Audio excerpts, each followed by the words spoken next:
seguimos entonces. Antes que se me olvide, esta semana, ¿cierto? En la segunda semana, vamos a empezar con las ayudantías. Las ayudantías las hace Felipe en principio y van a ser siempre online.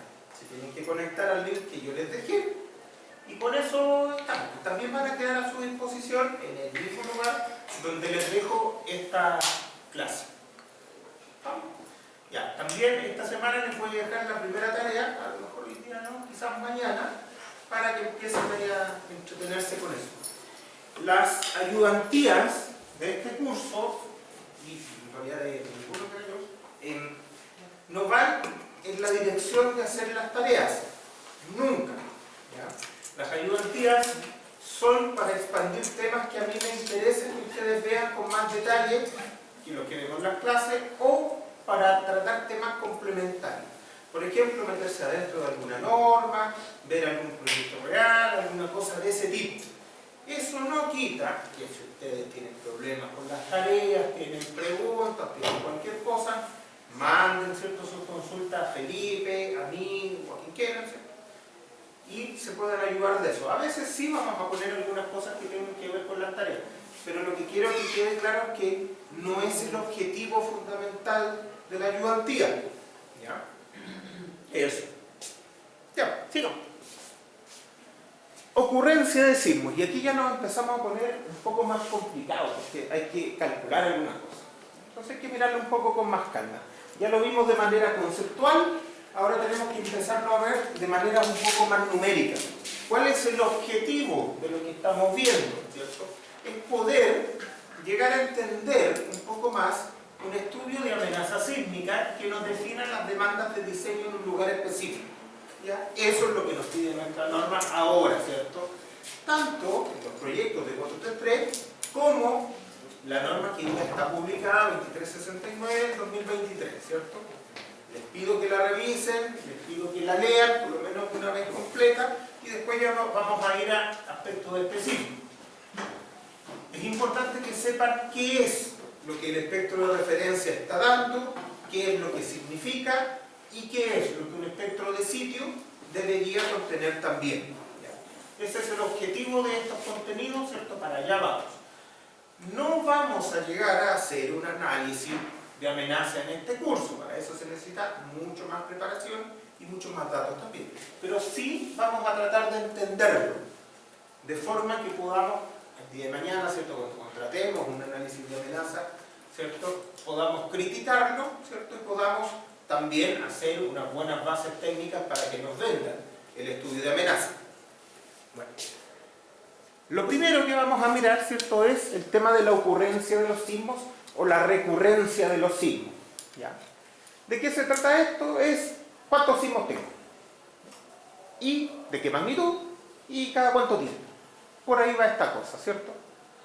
No me voy a meter ahí, pero todos estos links se los dejo para que ustedes los revisen, los estudien con un poco más de detalle y puedan empaparse un poco más del tema, ¿cierto? Ahí en ese link están las estadísticas de sismos por año, pero aquí yo les voy a ofrecer una tabla simplificada. Miremos un poco la sismicidad mundial, agregada de la manera más bruta posible nomás. Entonces, ¿cuántos sismos magnitud mayor que 8? Nos dice qué magnitud, así que de momento tenemos al año. 1, entre 7 y 7, 9, 15, entre 6 y 6, 9, 134. Bueno, ya sí van subiendo, ¿cierto? Es bastante intuitivo que en la medida que la magnitud va bajando, yo tengo mayor cantidad de sismos. Y los sismos que son muy grandes, tengo poquito o ninguno. ¿Ya? Entonces, bueno, aquí intuitivamente empieza a salir algo, ¿cierto? Uno empieza a darse cuenta de que ya, sismos más chicos hay más, sismos más grandes hay menos, por lo tanto algo los debe relacionar. ¿Ya? Entonces, tampoco me voy a meter al catálogo en este momento, ¿cierto? Pero métanse ustedes, ese es el catálogo del USGS también, donde uno puede encontrar estos sismos, clasificarlos por magnitud, por lo que uno quiera. ¿Ya? No me voy a meter en este momento ahí. Veamos cómo es más o menos la sismicidad en Chile, ¿cierto? Yo me robé esta tabla, ¿cierto?, con esos monitos, para tener una idea de más o menos cómo tiembla acá. más o menos, ¿cierto? Los puntitos nos dan algo. Sabemos que el fenómeno es relativamente caótico, pero podemos darle algún tipo de tendencia, ¿ya? Entonces, aquí tenemos un catálogo de sismos de Chile. Son magnitudes relativamente importantes, ¿cierto? Sobre 6, ¿cierto? Son sismos que se sienten, que son de interés estructural. Muchas veces este es un tema, desde ya se los comento, o sea, ¿qué sismos son de interés estructural o no? Cuando hacemos análisis, cuando hacemos algún tipo de evaluación, ¿cierto? Uno dice, a ver, tengo un catálogo y tiene 800.000 sismos, pero los que tienen magnitudes chicas no me dan nada. Que son menores que típicamente magnitud 4 de momento no son de interés estructural, porque con eso aquí la gente ni se levanta. Entonces típicamente ahí vamos a hacer algún tipo de filtro en los catálogos y también vamos a mirar sismos que tengan magnitudes de 4 o más, e incluso a veces de 5 o más, que no es para nada raro que escapemos hasta los 5, o sea, el resto no. Y claro, si ustedes se dan cuenta, con los números que acabamos de ver, eso significa sacarle como el 90% a la muestra. Pero claro, nos quedan datos que son de interés nuestro. Para allá va más o menos esta cosa, le vamos a dar eso. Bueno, con este catálogo, ¿cierto? Tan simplista como este, vemos que tenemos 20 terremotos de subducción. Son aquí los del bordecito. En la placa de Nazca, mayor a 7,5 en los últimos 100 años. Eso nos da un sismo cada 5 años. En promedio y a lo bruto, ¿cierto? Esto no es una predicción de ningún tipo, ¿cierto? Aquí sabemos que vamos a tener más o menos ese nivel de sismo, no sabemos dónde ni cuándo, pero tenemos una media, tenemos una idea, ¿cierto? Por eso tenemos sismos fuertes y podemos esperar que en algún lado tiemble fuerte. Pero esto todavía no es una predicción, pero es un dato que nos sirve. Esto se relaciona mucho con los largos de la ruptura. La magnitud se relaciona mucho con los largos de la ruptura. Y también esos largos de la ruptura se relacionan con la liberación de energía y por lo tanto con la recurrencia de estos mismos fenómenos o eventos en el mismo lugar. ¿Cierto? Mientras más grande el evento, más larga es la falla, ¿cierto? Más larga es la ruptura. Y mientras más larga es la ruptura, más energía libera, mientras más energía libera, más separados los tengo. ¿Cierto? Acá, por ejemplo, está el de 1960, que tembló en toda esa zona. ¿Cierto? Aquí tenemos el terremoto del Maule, uno de los más importantes que hemos tenido en el último tiempo, ¿cierto? Acá, que tuvo toda esa zona de ruptura de Concepción hasta Santiago, ¿cierto? Toda la zona central, y molestó un montón. Si ustedes se fijan aquí más o menos cuánto rompimiento hay, por acá hay menos, ¿cierto? Hay algunas zonas en las que faltan rompimientos desde el punto de vista estadístico, tampoco quiere decir que mañana va a temblar y va a venir un megaterremoto, ¿cierto? No lo sabemos, no tenemos datos para pensar eso. Y aquí es donde también vale la pena hacer un comentario al pasar, y es, muchas veces desde el punto de vista matemático y estadístico esto está súper resuelto, ¿cierto? Nosotros podemos meter los números a la juguera y sacar lo que queramos, pero nos tenemos que dar cuenta que estamos tratando de caracterizar un fenómeno que es esencialmente geológico, que dura millones de años, como lo vimos al principio de la hora pasada, ¿cierto? Con una ventana de medición minúscula. ¿Hace cuánto tiempo estamos midiendo estas cosas? 100 años, como mucho. Póngale 200 si quiere. Pero son fenómenos que tienen una evolución de millones de años. Entonces, en realidad, pensar que con una ventana de tiempo medido puedo caracterizar todo el fenómeno en toda su complejidad, a mí me parece que es raro, me parece un poco extraño. Ahora, a lo mejor lo que sí podemos caracterizar es esta última ventana de tiempo y extrapolarla algunos años hacia adelante, pero no todos los periodos geológicos de que esto depende. Entonces, cuidado con eso. ¿Qué estamos usando para predecir qué cosa? ¿Ya? Ahí vamos a comentar hartas cosas durante las clases. Bueno, brechas sísmicas, ¿cierto? Que es lo que yo les mencionaba hace un rato, donde no ha temblado mucho, ¿cierto? Tenemos algunos lugares donde no ha temblado mucho y en esos lugares, ¿cierto?, se espera que la actividad sísmica sea un poco mayor o que hayan terremotos un poco mayores. Pero claro, cuando uno dice, oye, ¿cuál será el periodo de retorno de los sismos grandes en esa zona? pueden ser miles de años. Entonces decir, estamos pasados. Sí, estamos pasados en cuánto, en media hora, no sé. Esto no es un fenómeno que uno pueda predecir. ¿Ya? Es un fenómeno que en principio es un poco caótico y que uno puede definir sin lugar a dudas las tendencias. ¿Ya? Un número grande, un número grueso, pero no un detalle de qué va a pasar, dónde va a pasar y cuándo va a pasar. Eso no lo podemos hacer por ahora al menos. Aunque hay unos brasileños por ahí que hacen cosas, pero nosotros no. Terremoto del Maule, miremoslo un poquito más de cerca. ¿Cómo fue el terremoto del Maule? Que es uno de los más importantes que hemos tenido por la cantidad de información que le sacamos. ¿Ya? Bueno, por acá estaba el foco, ¿cierto? Por ahí el puntito rojo, ¿cierto? Y ¿cierto? Este es un pantallazo que saqué un mes después del terremoto del Maule. Entonces, claro, el puntito amarillo, un puntito grande, ¿cierto? Un punto corto, el puntito amarillo es el terremoto original. Y los puntitos rojos son réplicas. Entonces, claro, aquí uno dice, mira, aquí está, aunque uno no sea especialista en este tipo de cosas, se puede imaginar que aquí tengo una zona que seguramente representa la zona de ruptura. Claro, porque la cuestión se va a producir la réplica al interior de esa zona de ruptura. Claro, si me sale un punto por acá arriba, probablemente eso no es réplica. Pero también esto me da cuenta bastante de qué tan grande fue la zona de ruptura. Fue muy, muy grande. Después, claro, las réplicas básicamente obedecen a que se siguen acomodando las placas en todos esos sectores. ¿Ya? Entonces, claro, aquí tenemos un terremoto que tuvo una magnitud muy grande asociada a una zona de ruptura muy grande. ¿Qué tamaño tenía eso? ¿Cierto? Tenía una zona de ruptura de como 100 por 500 kilómetros. ¿No? Una cosa bien grande. Aquí cuando tiembla en serio, tiembla en la mitad del país. No tiembla en un lugar nomás. Tiembla en todo Chile. Entonces, tenemos este tamaño de evento. ¿Ya? Desplazamiento, 10 metros. O sea, en promedio esa zona se movió como 10 metros. Eso es alto. Veamos los datos grandes. Acá dice magnitud 8.8, magnitud de momento, ¿cierto? La placa de Nazca se mueve más o menos a eso. Profundidad 35 kilómetros. No es tan profundo. No es muy profundo. Entonces uno dirá, ya, mira, esta zona no es muy profundo. Probablemente este fue un terremoto interplaca, más que intraplaca.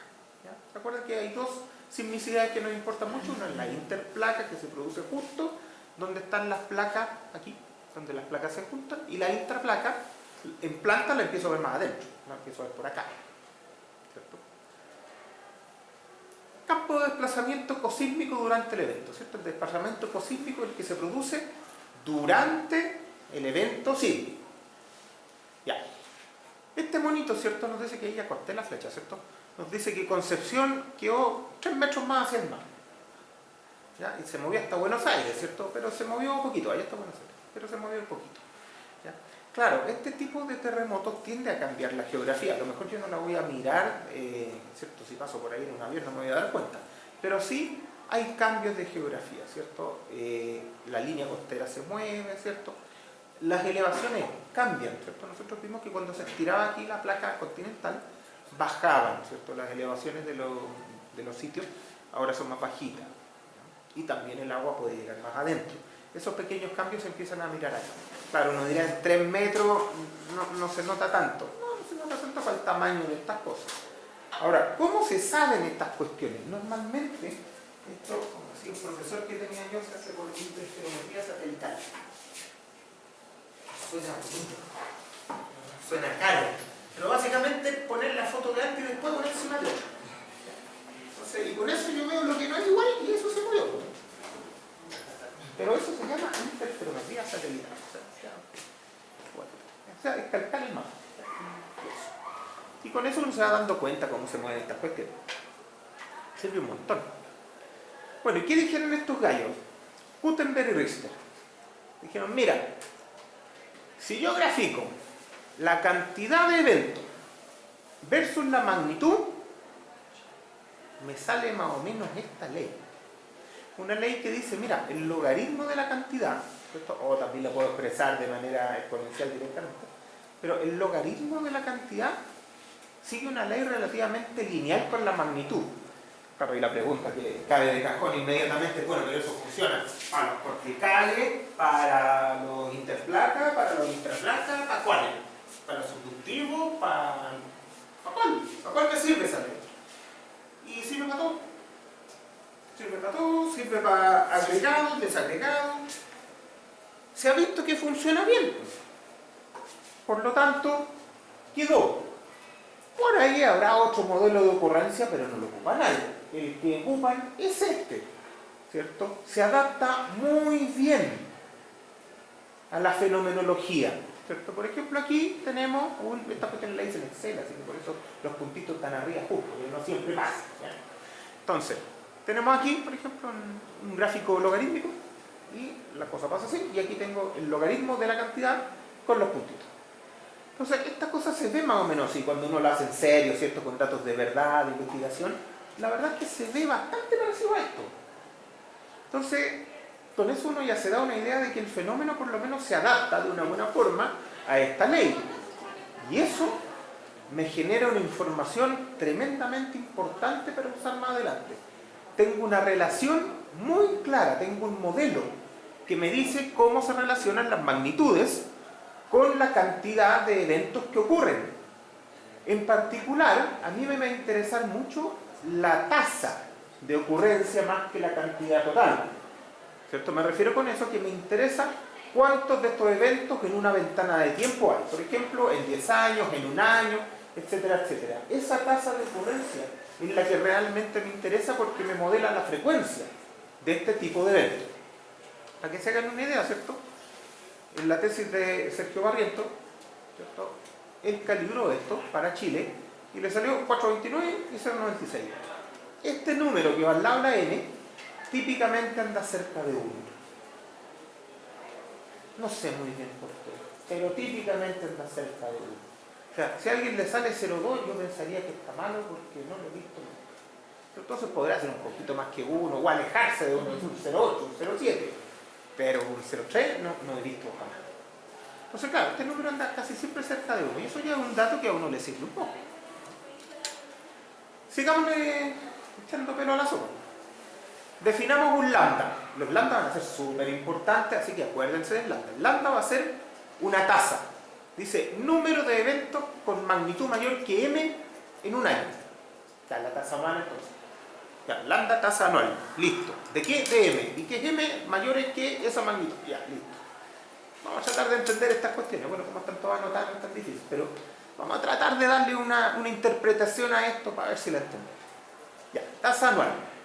Como es tasa anual, ¿cierto? Yo puedo continuar y ahora puedo expresar la ley de esta manera, que es igual que antes, ¿cierto? Pero con lambda en vez de m. Y aquí empieza a salir una cosa. Por ejemplo, cuando factorizamos esta cuestión, puedo darme el lujo de poner un lambda 0 acá. Un lambda m0. Sale solito. ¿Cuál es la gracia de ese lambda m0? Que aquí es donde empezamos a acotar este modelo. Ahí es donde le decimos, bueno, magnitudes mayores que m, sujeto a que todas las magnitudes sean mayores que un m0. Y ahí es donde decimos, vamos a cortar el catálogo en magnitud 4, en magnitud 5, en magnitud 6. Ahí es donde lo elegimos. Y ojo, que el modelo y la calibración dependen de esa elección. Los números cambian. Entonces tengo que tener muy claro dónde estoy cortando el modelo. Típicamente la cota inferior va a ser una magnitud 4 o una magnitud 5. ¿Ya? Para nuestro objetivo que es estructural. Nosotros estamos buscando terremotos que nos hagan daño o que le hagan algo a la estructura. Las magnitudes menores probablemente son muy importantes para análisis geofísico, pero no para análisis estructural. Listo. Y aquí, cuidado porque tengo que hacer un comentario, porque esto conduce a cosas raras. Si yo tengo 1.000.000 de signos, magnitud 2, bueno, estoy inventando el número, 1.000.000 de signos, magnitud 2, uno dice, ¿en cuánto medí esto? En 10 años. Divido en esto, entonces tengo más o menos unos 100.000 al año. Ya, eso tiene harta lógica, una media, una tasa de recurrencia. Sí, está bien. Si ahora me subo de magnitud y voy en magnitud 6, y de magnitud 6 tengo 1000. Ya, si de magnitud 6 tengo 1000 en esos mismos 10 años, uno dirá dividido en 10, tengo como 100 al año. Tiene lógica. Pero si yo en la magnitud 8 tengo 1, ¿significa que tengo un magnitud 8 cada 10 años como tasa? No, ¿por qué no? Porque no sé cuánto va a pasar para que vuelva a ocurrir otro. Exactamente. Porque estoy muy cercado por la ventana de tiempo que yo tomé. Yo no sé si esos temblores van cada 10 años, cada 100 años o cada 1000 años. No lo tengo. Estoy muy condicionado por la ventana de tiempo del catálogo que se me ocurrió ocupar. Y ese es un error que a veces se comete, y un error muy grave que se ve en los estudios de especialistas muy connotados. Y por eso se los menciono, ¿ya? Al calibrar el modelo. ¿Cómo tengo que revisar la tasa de ocurrencia de sismos grandes? Hay métodos para eso, pero una de las cosas más razonables es preguntarle a alguien que sepa. O sea, preguntarle a un geólogo. A lo mejor el geólogo me va a poder decir varias cosas. Me va a decir, mira, lo que pasa es que la magnitud generadora de esa fuente no pasa de esto, y ya me sirve. Y también esperamos que tenga un evento de ese tipo cada 2000 años. Y con eso ya la tasa no es 1 en 10, sino 1 en 2000. Cambió un montón. Para los terremotos grandes, los eventos grandes, eso es importante. Porque además son los que más me interesan. Me interesan los eventos más grandes. Por lo tanto, tengo que estar atento a eso. Entonces, claro, los que tengo más granel, sí, la tasa media anual es bastante fácil, pero lo de los que tengo menos, que son los que más me interesan, a veces la tasa anual no es la que yo puedo sacar del catálogo, sino que tengo que ir a preguntarle a alguien más. Entonces, cuidado con eso, porque experiencia. Me ha tocado mirar algún tipo de estudios y me dice, vamos a mirar si le salió con el ajuste Gutenberg-Lister. Me dice, mételo en la calculadora y digo, pero mira, con esto tengo un magnitud 8 todo al año. Y no suena razonable, no suena bien. Entonces, ese tipo de cosas hay que mirar, que los resultados sean relativamente razonables. Bien, función de probabilidad acumulada para M, esa, y función de densidad de probabilidad para M. Estas cuestiones no me voy a meter mucho en el detalle porque vamos a pasar rápidamente por encima de ellas, pero sí veamos un poquito qué significa, ¿cierto? Siempre, cuando hablamos de probabilidades, la letra grande, ¿cierto? La F grande de M es la función de probabilidad acumulada. Y la F chica es la función de densidad de probabilidad. En este caso ni siquiera nos tenemos que preocupar mucho porque las tenemos definidas a través del modelo Gutenberg-Lister. Están dadas, no tenemos que despejar nada y solo las podemos usar. Por lo tanto, si nosotros queremos saber cuál es aquí, ¿cierto? Esta es la función de probabilidad acumulada. Entonces la probabilidad de que M, la magnitud, sea menor que una cierta magnitud, sujeta a que esa magnitud sea mayor a la mínima que yo ocupo. Ahí está lista. Simplemente tengo que tener el beta y el M0. El M0 por definición lo tengo y el beta viene de la calibración del modelo. De los datos que tengo, ¿cierto? Para que se hagan una idea, lo ajusto en Excel. Le pongo línea de tendencia y ahí tengo una línea. Tal, será muy penca, pero bueno, no hay más tiempo. Entonces, tenemos esto como conocido, damos por conocida esa función. También, rápidamente nos damos cuenta que, oye, tengo el modelo acotado por abajo, necesito una cota por arriba. ¿Por qué? Porque no todas las fuentes tienen la misma capacidad generadora, ¿cierto? Algunas fuentes podrán producir un magnitud 9, otras podrán producir un magnitud 8, otras podrán producir un magnitud 6, y entonces el modelo cambia. Porque si yo no tengo acotado por arriba, la densidad de probabilidad y la probabilidad acumulada son distintas. Entonces, claro, ahí digo, bueno, ¿y cuál es el máximo? Otra vez, hay que preguntarle al geólogo. Que yo en mi ventana de 10 años no tenga ningún magnitud 8, no significa que no exista la posibilidad de que en esa fuente se genere un magnitud 8. Podría generarse, o no. El hecho de que yo no tenga el dato no significa que no se genere.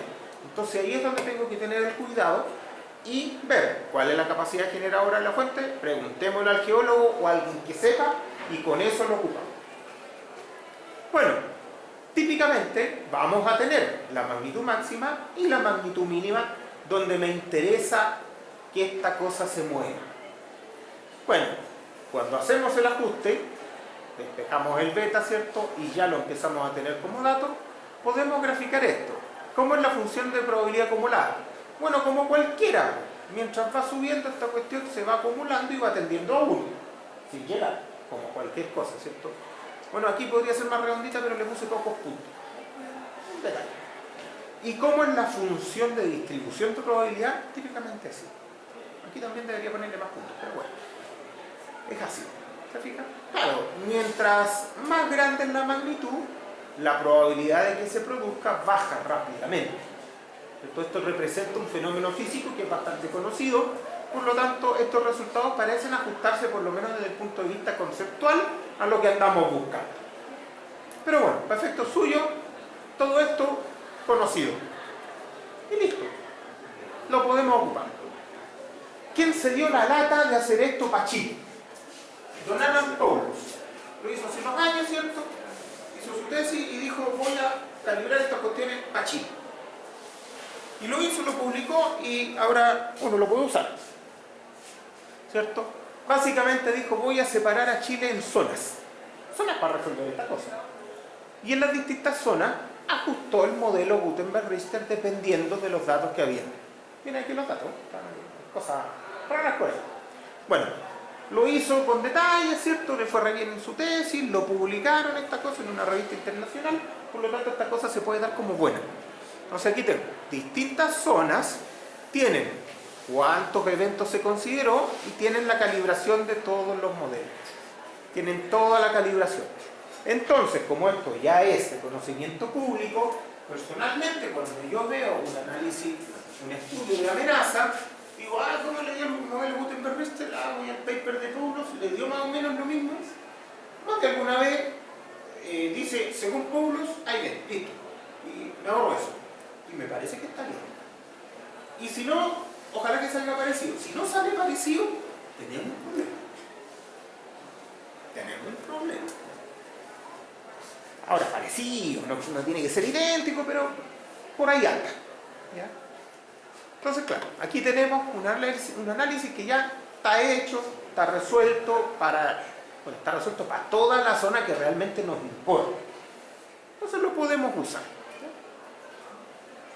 Denle una miradita a ese paper, es bien interesante e importante. Modelo de ocurrencia temporal. Esto es un poco más pequeño, una cosa más rara, porque ya, nosotros sabemos la frecuencia, tasas anuales y esas cosas, pero eso no nos dice cuándo viene el próximo terremoto. Bueno, en realidad nada nos lo va a decir. Pero, para asociar un poco una ventana temporal, un periodo de retorno, por ejemplo, que para allá vamos, ese es el objetivo que tenemos, para el evento sísmico de diseño o cualquier otro, buscarle una caracterización, alguien dijo, mira, podemos ocupar el modelo de distribución binomial, que no sé si ustedes se acuerdan, yo casi no me acuerdo, que es este típico experimento de la moneda. Tiro la moneda y cae una vez cara, otra vez sello, y yo lo voy midiendo. Esto se basa en que los eventos sean independientes. Bueno, esta gente dijo, si esto se lo voy a leer para entenderlo yo también, dice, es un modelo de recurrencia de intervalo de tiempo de 0 a t, claro, 0 hasta el periodo de retorno, que es lo que me interesa buscar o modelar. Ya. Equivale al límite de una distribución binomial cuando el número de ensayos tiende a infinito. Ya ahí yo no lo entendí muy bien, pero bueno, será, pero habrá que creer que esta gente se supone que sabe. Ya. Entonces dice, la probabilidad de que ocurran n eventos en un periodo de tiempo t, ya claro, eso sí me sirve. Eso es lo que ando buscando. Después tendré que relacionar con la magnitud. Pero esto lo que me dice es cuántos eventos podrían generarse en una ventana de tiempo. Eso me interesa porque es muy importante, porque básicamente a mí me va a interesar cuánto se genera el evento de diseño. Y si obtengo la ventana, la podré tratar como una suerte de periodo de retorno medio de ese evento. Y eso sí nos sirve en ingeniería sísmica, ¿cierto? Y aquí aparece el lambda, dice tasa de ocurrencia, número de eventos en un tiempo. Ya, la tasa anual para que no nos confundamos, el lambda. Por lo tanto, el 1 partido por lambda va a ser el periodo de retorno medio. ¿Cierto? Eso me dice cuánto hay por año y si lo invierto me dirá la ventana en que se puede producir. Entonces, si nosotros decimos, ¿cuál es la probabilidad de que ocurra al menos un evento en este tiempo? Bueno, empiezo a sumar todas las probabilidades. Me sirve que ocurra 1, 2, 3, 4, todo eso. Esto es un poco árido a veces. Pero bueno, rápidamente llego a la función de probabilidad acumulada, que es realmente la que me interesa. Esta es la probabilidad de que ocurra uno o más. Y esta ecuación sí que es bien importante. Bueno, si la derivo me da la función de densidad, pero en realidad aquí no me va a interesar demasiado. ¿Cómo lo ocupamos normalmente? Ejemplo. Dice, calcular el periodo de retorno para una aceleración que tiene una probabilidad de excedencia del 10% en 50 años. Ah, fácil. Tengo la probabilidad acumulada. ¿Cuál es la probabilidad acumulada? Fácil, 10%. ¿Cuál es la ventana temporal que estoy usando? 50 años. Que es lo único que puedo despejar, es lambda. Me da la tasa anual. Ya, o sea, este evento tiene una tasa de ocurrencia anual de 0.00211. Y si lo doy vuelta me sale 475. O sea, el periodo de retorno medio de ese evento es este. Esto tiene una gracia muy grande, que yo ya puedo dejar de hablar del evento que tiene probabilidad de 10% en 50 años, 10% en 100 años, 10% en 1000 años, 5% en 1000 años, todas esas cosas que pueden significar cosas parecidas. Puedo ahora hablar directamente del evento que tiene un periodo de retorno único. Y con eso tengo totalmente caracterizado al evento. ¿Ya? Por ejemplo, aquí en Chile decimos que el evento de diseño estándar es aquel que tiene una probabilidad, un periodo de retorno medio de 475 años. Y un terremoto máximo es aquel que tiene una probabilidad, un periodo de retorno medio de 975 años. Con eso trabajamos ahora. Entonces, estas cosas me empiezan a servir por ese lado. Ah, entre paréntesis, hay un tema con el modelo de Poisson, y es que una de las condiciones importantes con las que se deriva el modelo de Poisson es que los eventos sean independientes. ¿Los eventos sísmicos son independientes unos de otros? Pareciera que no. Pareciera que desde el punto de vista del fenómeno físico no lo son. ¿Ya? Porque claro, se tiene que acumular la energía para que tiemble otra vez.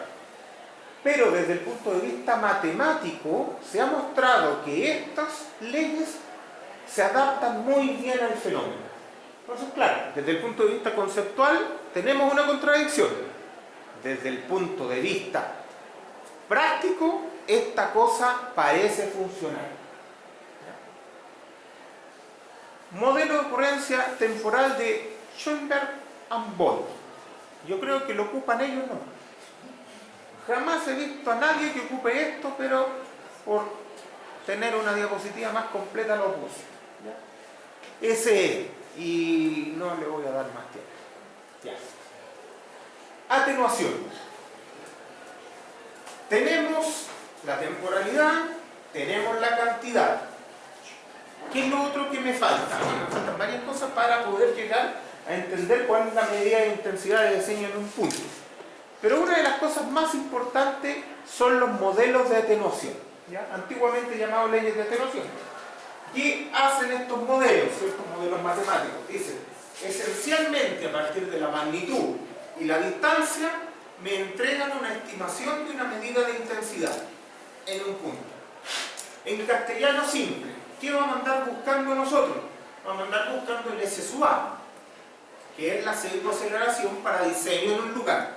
Vamos a andar buscando el espectro de amenaza en un lugar. Eso es lo que nos interesa. Entonces, cuando hablemos de medida de intensidad, siempre tengamos en la cabeza el S sub A para distintos periodos. ¿Ya? Pero eso andamos buscando. Entonces, al principio estos modelos se llamaban leyes de atenuación. Después alguien dijo, pero es que no atenúan, porque a veces cuando estoy más lejos la medida de intensidad sube. Sí, claro, porque depende de amplificaciones locales, ¿cierto? Pero en general, cuando yo me alejo del foco, la intensidad va bajando, eso es lo natural. Bueno, no siempre porque hay amplificaciones locales, así que ya no se llaman así. Les pusieron Ground Motion Prediction Equations. Y después alguien dijo, no, pero es que no predicen. Y tiene razón, pero ¿a qué le importa? ¿Ya? Pero bueno, no duró tampoco mucho el nombre y finalmente terminaron llamando Ground Motion Model. Ya, ahí sí. Modelos de movimiento del suelo. Ya, bien, listo. Hay algunos que tampoco les gusta el nombre. Yo les voy a decir que hay atenuación a esta cuestión porque yo soy viejo. ¿Ya? Listo. Ground Motion Model. Estas cuestiones típicamente tienen esta forma. Esta es la forma clásica. Tienen la forma de que el logaritmo de la variable de intensidad es función de muchas cosas. Pero, muy marcadamente, es más función de la magnitud y de la distancia. O sea, básicamente, si yo conozco la magnitud y conozco la distancia, voy a tener un estimador del S sub A. En periodo cero, ¿cierto? Sería el PGA. Bueno, voy a tener un estimador. De eso se trata esto. Y estas son ecuaciones que vienen en un análisis complejo de regresión de los datos. Yo tengo un montón de datos, registro sísmico, caracterizo los diferentes lugares y a través de procesos de regresión estadística puedo llegar a calibrar un modelo. Esa es la idea. Ya, conceptualmente no es más que eso. Claro, después uno tiene que hacer un doctorado para calibrar esa cuestión, pero conceptualmente no hay más. Esta es una calibración de datos. Ya, ¿y cómo es una calibración de datos? Después yo la puedo usar con la idea de predecir datos futuros. ¿Cuál es el problema? Que como cualquier análisis estadístico, esto tiene una dispersión. Y la dispersión del fenómeno sísmico es grande. Ojo, no es que los modelos de atenuación estén malos, es que la dispersión del fenómeno es gigante.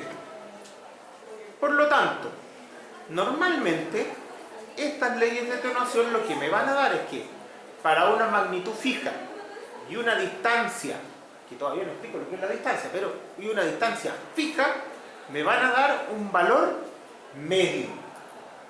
Entonces, normalmente, SI, yo lo evalúo así y voy a tener una media. Hoy día, las leyes actuales, ¿cierto?, también entregan una segunda ecuación para evaluar la dispersión, la desviación estándar de esa variable. Lo que se acepta, y esto sí que es muy útil, es que el logaritmo de la variable distribuye normal. Por lo tanto, la variable distribuye log normal. Y entonces lo que me dan es una desviación estándar de una distribución normal. Con eso tengo este problema bastante acotado. Porque claro, tengo el modelo Gutenberg-Richter que está prearmado. Lo tengo que calibrar. Tengo el modelo de Poisson que está prearmado y ya está calibrado porque no tengo nada más que moverle. Ya es. Eso no se toca. Y de aquí tengo que sacar cuáles son las leyes de atenuación que son representativos de mi problema. Y ahí es donde está el problema grande. Todas las leyes de atenuación están bien hechas. Y el asunto es que a usted le servirá la ley de atenuación que represente su sismicidad local. O sea, si nos vamos a los chinitos, probablemente las leyes de atenuación para usar en China no serán aplicables en Chile porque se derivaron con una base de datos diferente, que hace que funcionen muy bien allá y que funcionen muy mal acá. Las leyes de atenuación para California, a lo mejor en Chile no van a andar ni cerca, porque están hechas para otro tipo de evento, para otra sismogénesis, que va a entregar otro tipo de medida de intensidad. Entonces, La idea aquí, y el cuidado que hay que tener, es elegir modelos de movimiento de suelo que se acerquen a lo que yo tengo en mi sitio, el que voy a analizar. En particular aquí en Chile me interesan leyes de atenuación correspondientes a fenómenos subductivos, ¿cierto?, que puedan modelar sismicidad interplaca, intraplaca. Si estoy cerca de la falla de San Ramón, a lo mejor me interesan leyes corticales en esa zona, pero es ahí, en la elección de las leyes, donde tengo que poner el cuidado. Comentario del R. Bueno, los demás parámetros no los voy a comentar mucho, los otros parámetros pesan menos. Típicamente, los demás parámetros también pueden incorporar el tipo de suelo. ¿Ya? Una forma muy buena de incorporar el tipo de suelo es decir, mira, yo tengo mi sitio y la estructura la voy a poner típicamente arriba de mi sitio y no debajo. Ya, ahí va a estar la estructura. Y acá tengo la roca basal. De aquí para arriba yo tengo suelo, por lo tanto la onda se va a mover acá, y acá arriba no necesariamente llega igual que acá abajo en la roca basal. Las leyes de atenuación funcionan muy bien dándome información en roca. Empiezan a tener menos exactitud al darme información arriba en el sitio. ¿Cuál es la mejor forma? Resolver el problema acá abajo y mediante análisis complejo, o sea, modelación específica de todo el depósito de suelo que hay en ese sitio, yo llevo entonces esta información a la superficie. No me voy a meter en ese detalle, pero esa es una muy buena forma de hacerlo. Cuando yo incorporo de manera explícita el sitio en mi análisis de amenaza. Pero, en la práctica, porque esta cuestión es para que sirva también, no solo teoría, en la práctica nunca tenemos una caracterización desde la superficie hasta la roca basal de este sitio suficientemente buena como para hacer esto. Salvo algún profesor que esté en un estudio, un proyecto de investigación, pero eso no pasa en la vida real. Por lo tanto, lo que hacemos realmente, y que no es la forma buena, pero es lo que hay, es introducir aquí algún parámetro de calibración por el tipo de suelo. Típicamente, ¿cierto?, ese parámetro o esa calibración acá es a través del BS30 o el periodo del suelo. Estos son los parámetros dinámicos para medir más o menos cuánto un suelo puede ser bueno o malo, ¿cierto? Puede ser rígido, puede ser flexible. Los suelos flexibles son los suelos que típicamente tratamos como suelos malos porque tienen las mayores amplificaciones que conocemos. Y los suelos duros, suelos rígidos, son aquellos que tienen poca amplificación respecto a lo que pasa en la roca basal. Entonces, lo más común es que en esta misma ecuación haya un parámetro que calibre el tipo de suelo en el lugar. Por ahora lo voy a dejar un poquito fuera, pero típicamente es eso. Un segundo asunto es que es el R. Es la distancia del sismo. Sí, pero ¿cuál? ¿Ya? ¿Cuáles son las distancias? Aquí, por ejemplo, tengo la estación y aquí está el sismo. Entonces, tenemos una distancia 1. ¿Cuál es la distancia 1? Esta, hasta el foco. Distancia. Tenemos una distancia 2, hasta el epicentro. Tenemos una distancia 3, acá, hasta la mayor zona de aspereza, o la mayor zona de tensión. Después tenemos una distancia 4, que es hasta la zona de ruptura. Una distancia 5, que es a la superficie. Ya, entonces ahí hay que tener cuidado. Porque las leyes de atenuación usan distintas R. Hay algunas leyes de atenuación que ocupan de 1, otras que ocupan de 5, otras que ocupan de 2, y eso yo lo tengo que saber. ¿Cómo lo voy a saber? Porque cada ley de atenuación está publicada y cuando yo la vaya a elegir y a estudiar, me va a decir cómo se derivó y qué significan las variables y qué es lo que me entrega. ¿Ya? Por lo tanto, esa parte es fácil. Ahora, lo que hoy día se sabe es que la distancia que mejor relaciona para las leyes de atenuación es D4, distancia más cercana a la zona de ruptura, y es lo que se llama RRAP. O sea, cuando ustedes vean RRUP, es el D4, distancia más cercana a la zona de ruptura. Eso es lo que ocupa la gran mayoría de las leyes actuales. Leyes antiguas, no, pero leyes actuales, eso es la tendencia. Importante. Tenemos acá una tabla de leyes de atenuación. Tenemos Saragón y Ruiz, Arango et al, Contreras, Proyecto Sara, Bastida de Montalva y Dini. ¿Cuál uso acá en Chile? También dirá la del profesor Saragoni porque es muy conocido. No, yo no la usaría, no la uso. ¿Por qué? Porque le tengo mala. No, no es por eso. Fíjense los datos. No necesariamente. Tiene catálogo 1945 a 2005. ¿Qué significa eso? Que esa ley puede estar muy buena, pero no incluye el evento del 2010. Que es el que a lo mejor en mi lugar funciona. A lo mejor, si yo estoy en Punta Arenas, donde el evento del 2010 a nadie le importó, probablemente la ley pueda funcionar, si es que tiene para ese sector, no estoy seguro. ¿Ya? Probablemente ahí funcione. Pero si yo estoy en la zona central de Chile, hoy por hoy no puedo usar una ley de atenuación que no contenga el 2010. O a lo mejor sí la puedo usar, pero preferiría usar una que contenga ese evento. Más aún, ¿cierto? Yo recomiendo esas tres leyes. Después voy a decir por qué. Primero, esas dos. A mí me parece, y esta es opinión, cualquier especialista puede tener su propia opinión, que la opinión es absolutamente intransferible y personal. Pero a mí me parece que ningún estudio puede dejar de considerar estas dos leyes. Porque estas dos leyes son las únicas leyes chilenas publicadas y reconocidas internacionalmente por revistas científicas. Claro, ustedes dicen, ya, pero estoy recomendando esa ahí también. Sí, porque conozco a Contreras y al profesor Boroche que me gusta esa ley, me parece que es buena, me parece que es representativa. No logró publicarse en una revista internacional. ¿Hace que sea mala? No, de ninguna forma, pero es un antecedente. Entonces, ¿qué estoy diciendo acá? Nuestro trabajo como ingeniero es un trabajo profesional.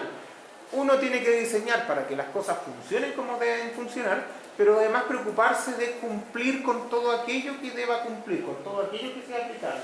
Por lo tanto, si a mí me parece que hay otras leyes mejores que esta, ok, pero el punto es que estas no puedo dejar de usarlas, porque son las formalmente reconocidas. Ese es el punto. ¿Ya? Podría usar más, pero no menos que esta. Ese es el problema grande. ¿Ya? Bueno, después de eso uno puede decir, mira, ¿cuántos terremotos tenía esta de acá? 184, interface intraplaca y, interplaca y también tenía intraplaca. Esta allá tenía interplaca, intraplaca y tenía superficial.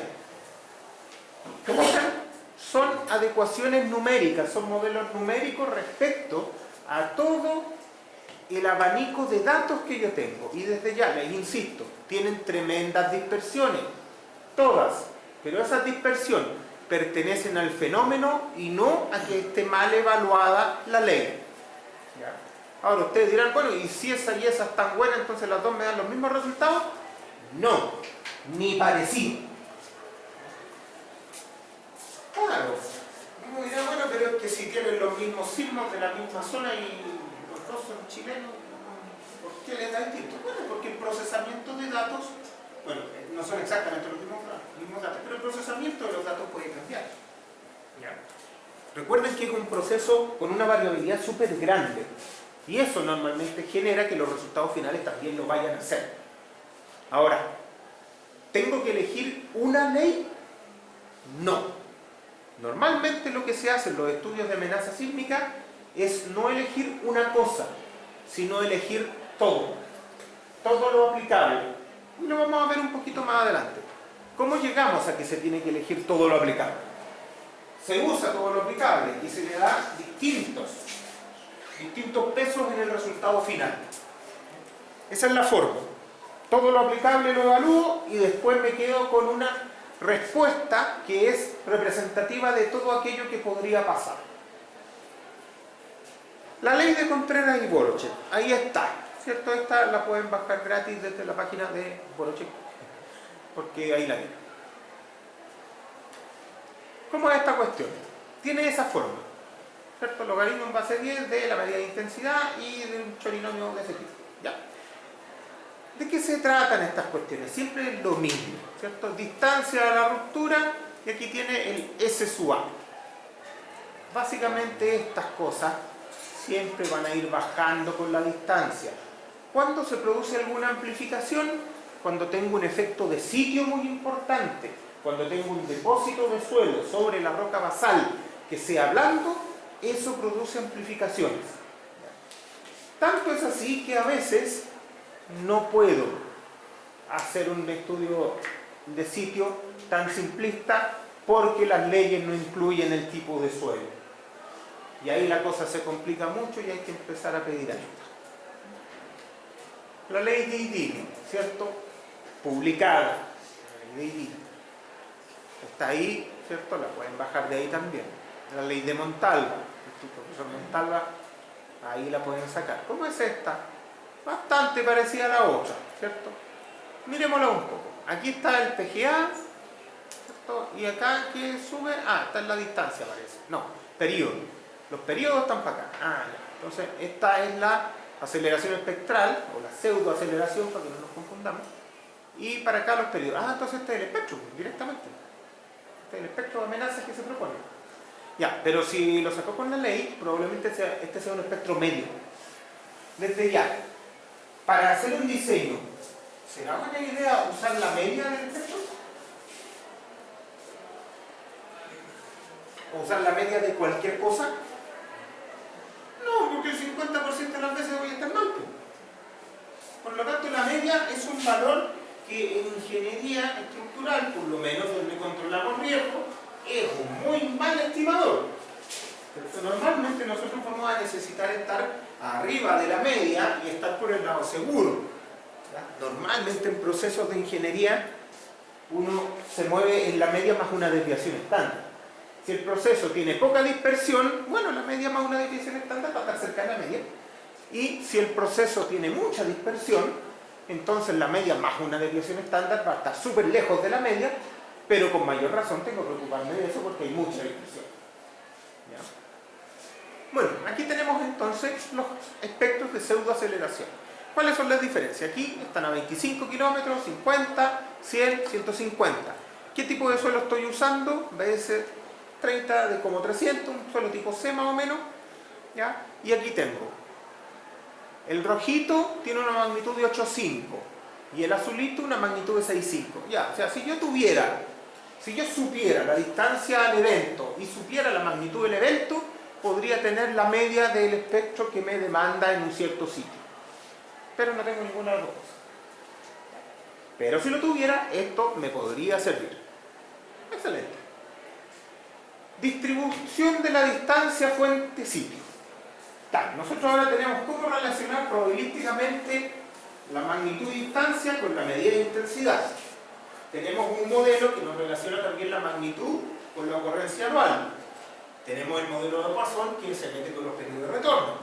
Entonces, ¿qué nos falta? Nos falta modelar la distancia fuente-sitio. Y esto es lo único donde no hay un modelo prearmado. ¿Ya? Yo les voy a mostrar aquí una forma muy bruta y muy fácil de hacerlo. ¿Ya? Tipos de falla primero. Puedo tener una falla de tipo lineal. Aquí está el sitio y ahí pensar que el sismo puede ser un punto que se mueve en esa línea. Un punto móvil. Puedo tener una falla tipo superficie. Y también pensar que el sismo es un punto que se mueve al interior de eso. Y puedo tener una fuente tipo volumen. Y también pensar que el sismo es un punto que se mueve al interior de esto. Y parece que no puedo tener nada más porque eso es todo. Si tenemos, por ejemplo, un sitio y una fuente lineal, puedo yo determinar cuál es la distribución de probabilidad fuente-sitio. Lo puedo hacer analítico. Pero intuitivamente yo ya sé que, a ver, ¿cuál es si yo pienso en tener una distancia R, primero, esa distancia R no va a poder ser mayor que el R2 porque si no, no funciona. Tampoco va a poder ser menor que el R1 perdón, el R mínimo, porque si no, no hay resultado. Por lo tanto, ya tengo una banda, o sea, el R puede ir entre R mínimo y R2. Y también tengo otro límite acá, que yo sé que la probabilidad de que el R esté entre R mínimo y R1 es mayor que el que esté entre R1 y R2. Porque para R que están entre R1 y R2 tengo una sola solución, porque es para el lado de acá. En cambio, para R que estén entre R mínimo y R1 tengo dos soluciones. Entonces eso ya me da la idea que para los R más chicos la probabilidad de que se active es mayor. Tengo más posibles soluciones. Bueno, esta cuestión está resuelta y ahí tengo la densidad de probabilidad. Y claro, precisamente en R1 la ecuación cambia. Hay un salto bastante grande. No me voy a meter en el detalle de cómo se deriva esto, porque no lo vamos a usar. Pero veamos un tema más general. Si esto le voy a pedir a Felipe que lo mire en la ayudantía con los números y con los códigos. Aquí tenemos un sitio y aquí tenemos una fuente lineal. Aquí tenemos el mismo sitio y acá tenemos una fuente que es un paralelogramo dentro del mismo plano.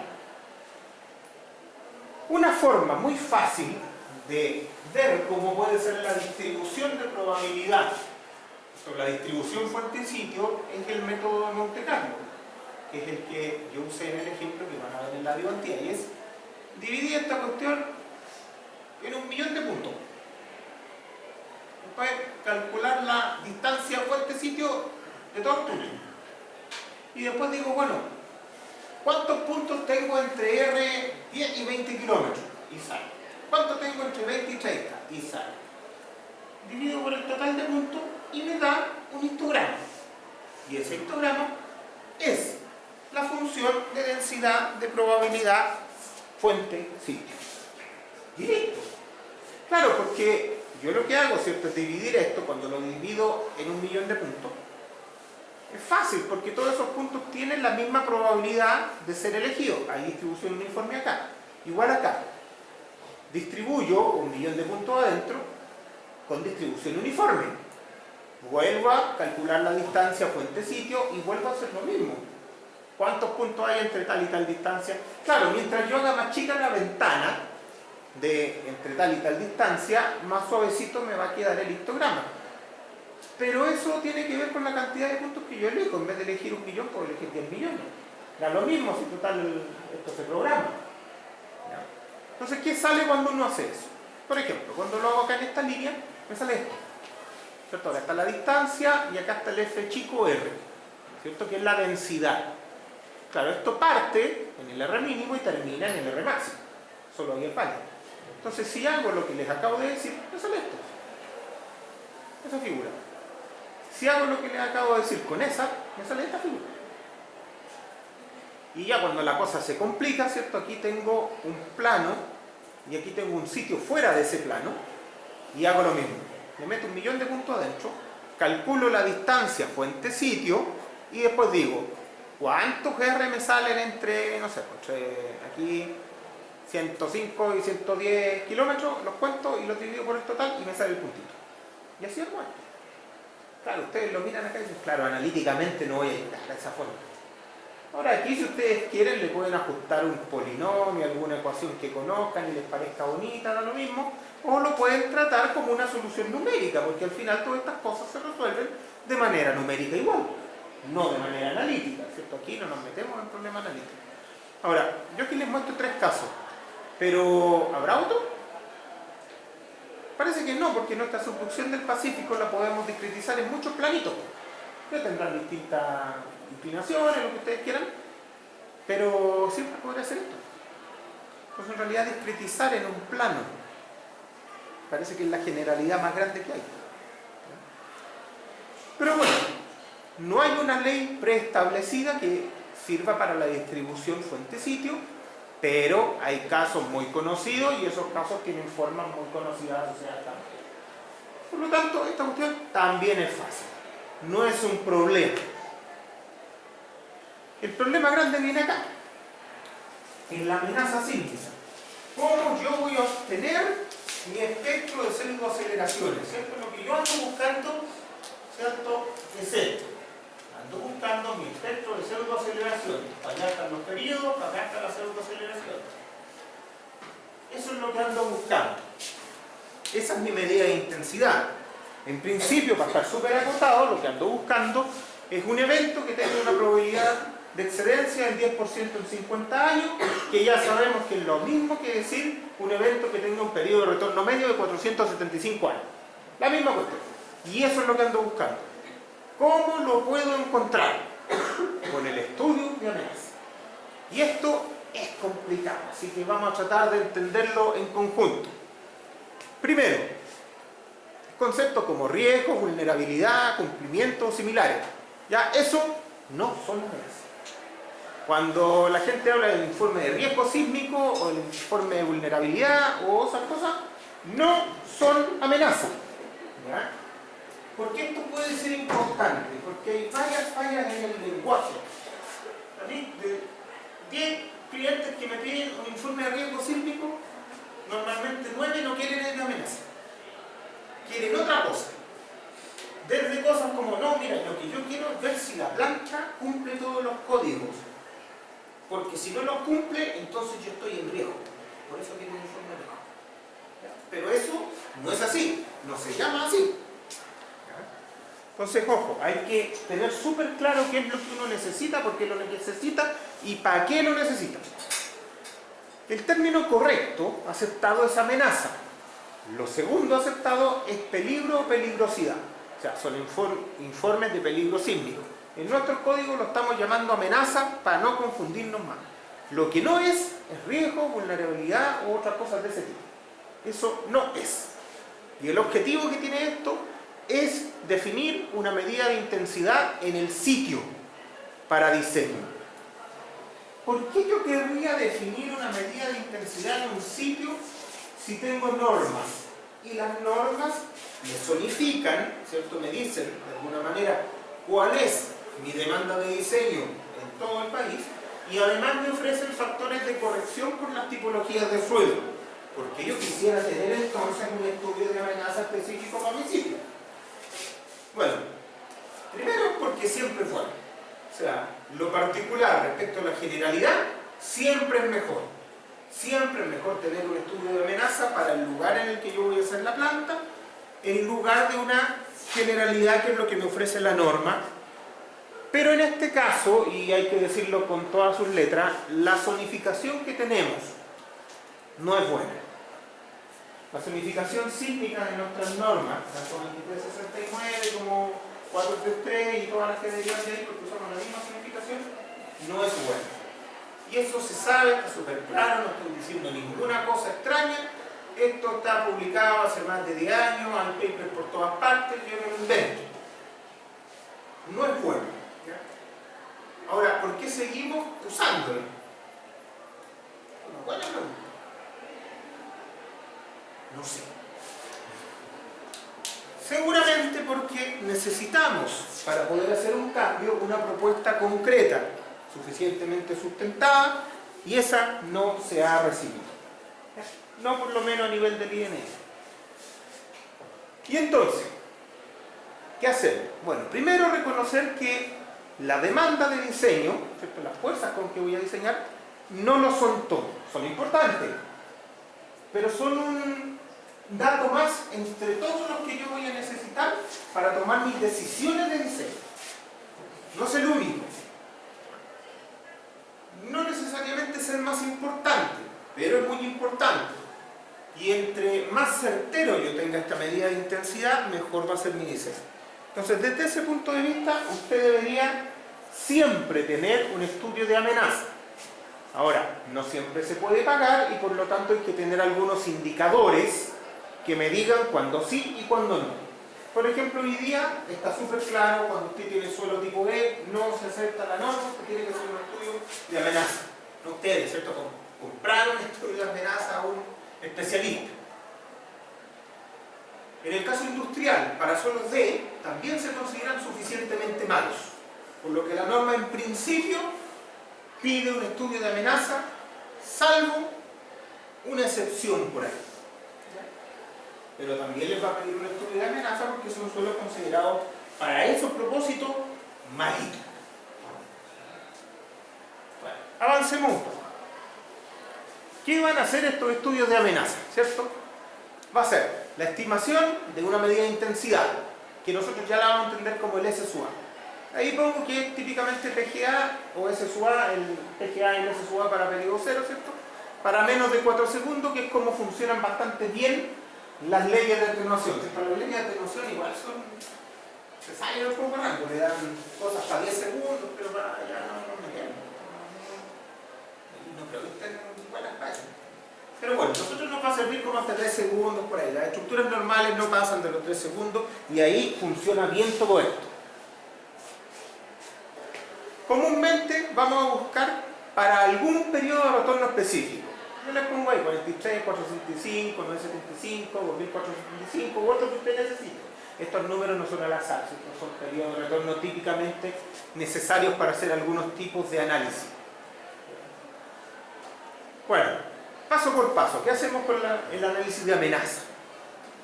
¿Cómo vamos a determinar la medida de intensidad? Número 1, determino las fuentes. Y eso viene de la geología y la falla activa. En un sitio normalmente hay varias fuentes que van a dar sismos importantes para ese sitio. Identifico todas esas fuentes. Ahora, esa parte en Chile está arreglada, porque tengo la subducción del Pacífico que me da las fuentes interplaca e intraplaca, que típicamente controlan todo. Entonces, aquí la tenemos fácil. 2. Estimación de la magnitud y frecuencia de los sismos. Ya, tengo que calibrar el Gutenberg-Richter. Aquí en Chile también la tenemos fácil porque Paulos nos hizo la pega. 3. Determinación de la distancia fuente-sitio. Ya, aquí necesito una distribución probabilística y a lo mejor vamos a necesitar hacer un ajuste como el que les acabo de mostrar, un ajuste numérico. Ahora, esto también es algo que está relativamente resuelto. Toda esta cuestión se hace con software, no se hace a mano. A mí me tocó hacerlo a mano porque estaba haciendo un doctorado, pero eso no lo hace nadie. ¿Ya? Las cosas se hacen con software. Ahora, los softwares son súper específicos también, hay que tener cuidado. Hay una cantidad de errores que se pueden cometer en estos procesos que son gigantescos. ¿Ya? Por eso, mucho cuidado. Ya, 4. Determinación de la medida de intensidad en función de las condiciones específicas del sitio. O sea, magnitud, distancia. Pero recuerden que a esta altura la magnitud no es un valor, es una distribución probabilística. La distancia también es una distribución probabilística. Y el suelo son parámetros de ajuste. Utilizando modelos de movimiento del suelo, claro, sí, los GMM y listo. 5. Ajustar resultados debido a condiciones locales. Aquí es donde yo les digo que hago todo en roca y después ajusto según el depósito de suelo local. Eso sería lo mejor, pero no es lo que pasa normalmente. Lo que normalmente pasa es que yo en el Ground Motion Model meto el efecto de sitio, porque los datos que tengo son muy pocos y como son pocos no alcanzo a hacer una modelación de los estratos que sea suficientemente buena como para meterme por este lado. ¿Ya? Y por eso que la metemos acá. Ahora, en sitios que son relativamente rígidos, en suelos que son relativamente rígidos, la verdad es que la solución es bastante buena, pero en suelos que son relativamente malos, ahí la cosa ya se empieza a dispersar bastante. ¿Qué es un análisis determinístico y qué es un análisis probabilístico? Porque ustedes van a ver de los dos tipos en su vida profesional. Análisis determinístico y análisis probabilístico, de amenaza. ¿Ya? El determinístico el que tiene la D y el probabilístico el que tiene la B. El determinístico no es más que determinar un escenario específico para el cual yo voy a diseñar y voy a elegir mi espectro. Por ejemplo, que alguien venga y diga, mira, en mi sitio yo sé que lo que controla es un terremoto magnitud 8,5 que se produce a 200 kilómetros de distancia. Y la gente lo aplaude y le cree, y eso es todo. Es raro, ¿cierto? Es curioso, pero pasa. Pero claro, uno dice, ya, pero entonces todo depende de que yo elija bien el evento sísmico. Sí, depende de eso. Hay formas de elegirlo, pero típicamente se elige por lo que llamamos juicio experto. que a alguien se le ocurre eso. Entonces empieza esto a tener harta relación con qué tan juicioso es el experto. Porque dos expertos distintos van a tener juicios diferentes. Entonces esta cosa es como cuidado. Existe. A mí no me gusta, claramente. Pero a veces tiene sentido. ¿Ya? Pero en la gran mayoría de los casos, no mucho. ¿De qué se trata? Paso 1. Decimos, ahí está el sitio, aquí está la fuente. Entonces viene el experto y dice, mira, la distancia a cada uno va a ser esta. Yo la conozco y ya, es un valor. O sea, ahí se va a producir el terremoto. Ahí, listo. Entonces tengo el R. Tengo el R, tengo el R1, el R2, el R3, porque son 3 fuentes. Bien. Además, sé la magnitud del evento en cada uno de los lugares. ¿Cierto? Le preguntó a Salfate y le dijo eso. Tengo la magnitud. Entonces él dice, entonces yo hago mi evaluación de medida de intensidad. Y entonces supongamos que aquí, bueno, aquí podemos graficar lo que sea, pero supongamos que tengo unos periodos para acá. Entonces aquí vamos a decir, mira, para una zona de periodo controla una fuente, para otra zona de periodo controla otra fuente, y para otra zona de periodo controla otra fuente, o a lo mejor en todo el rango de periodo controla la misma fuente. Y eso es todo un término. O sea, básicamente uno se define un escenario específico y dice, para ese escenario yo voy a evaluar esto. Ahora, ojo, que aquí también nos metemos en un problema, porque las leyes de detonación no me dan un valor, me dan una media. Entonces, ¿qué usaríamos para un estudio determinístico? Normalmente no usamos la media del espectro. Normalmente usamos la media más una desviación estándar, por lo menos para estar en un percentil 84, ya que sabemos que esta cuestión distribuye los normales, entonces tenemos todo. Normalmente nos quedamos ahí. Ahora, esto en la antigüedad era mucho más común que ahora. Porque ahora nuestra norma, ¿cierto? La 2366 nos dice haga un estudio probabilístico y determinístico. Ambos dos. ¿Y para qué? Con la idea de que ambos se controlen. ¿Ya? Tradicionalmente lo que se dice es que un estudio probabilístico entrega demandas de diseño, ¿no es cierto?, muy altas. Y por eso habría que controlarlo a través de un determinístico externo. O sea, lo primero es decir que a mí no me ha pasado eso. Pero a todo el resto sí. Pero, ¿tiene algún sentido físico real truncar un valor que probabilísticamente yo sé lo que significa y que tiene un riesgo controlado? Parece extraño. Parece raro decir, mira, voy a hacer toda esta lecera que es muy complicada y después lo voy a cortar porque me quedo muy bien. Como que a mí me hace poco sentido. Yo preferiría quizás decir, mira, movamos algunos parámetros que quizás no son representativos del lugar, a lo mejor por ahí, pero llegar y cortarlo me cuesta bastante. Ahora, sí, a veces uno tiene cosas, por ejemplo, si uno hace un análisis hoy día, un análisis determinístico, un análisis probabilístico en Concepción, uno dirá, ya, pero mira, supongamos que viene un terremoto 8.8 a 300 kilómetros hacia allá, porque es el terremoto en Maule, y comparemos, a ver qué sale. Ya, eso tiene más sentido, ¿cierto? Porque tengo un evento que era del orden del nivel de diseño, y si resulta que el espectro de diseño ahora me sale más chico que eso, me daría un poco de susto usarlo. ¿Ya? Pero ahí es porque tenemos información adicional que me entrega al menos un escenario que parece razonable evaluar. El probabilístico. Este es complicado. ¿De qué se trata? Dice, mira, yo estoy en el mismo sitio y las fuentes son las mismas. Pero ahora, la distancia es una distribución probabilística, no es un valor. Y es una distribución probabilística para cada una de las fuentes. Después, ¿cómo relaciono la magnitud, ¿cierto?, con la tasa de ocurrencia?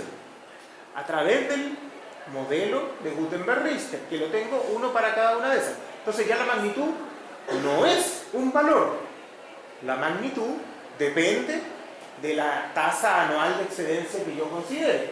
Por lo tanto, otra vez aquí tenemos distribuciones probabilísticas. Mezclar con esa distribución. Después me voy. Ground Motion Parameter, el que sea, el S sub A para periodo X. Y digo ya, ahora los meto estas cuestiones, esta con esta, lo meto a mi ley de atenuación. Y me da una distribución de probabilidad de ese parámetro.